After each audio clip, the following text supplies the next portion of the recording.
ಒಬ್ಬೊಬ್ರಿಗೆ ಒಂದು ಬೋಟ್ ಕೊಡ್ತಾರಲ್ಲ, ಅವಾಗ ಫೋಟೋ ಶೂಟ್ ಮಾಡಲ್ಲ.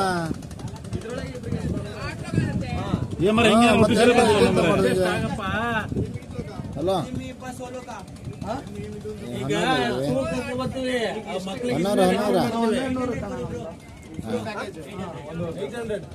ಮೊಬೈಲ್ ಸ್ವಿಚ್ ಆಫ್ ಆಗಿದ್ದೆ ಅಪ್ಪ, ಚಾರ್ಜ್ ಇಲ್ಲ ಅಂತ ಅಣ್ಣ 300 ಕೊಡ್ಬೇಕ. ಅಲ್ಲ ನಮ್ ಸಪ್ರೇಟ್ ಅಲ್ಲ, ಒಬ್ರಿಗೆ ಒಂದು ಬೋಟ್ ಡೀಸೆಲ್ ನೀವು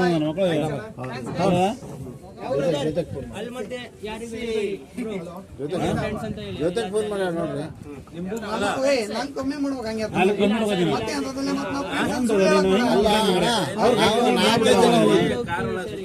800 ರೂಪಾಯಿಗೆ 4 ಜನ ಹೋಗಿದ್ವಿ.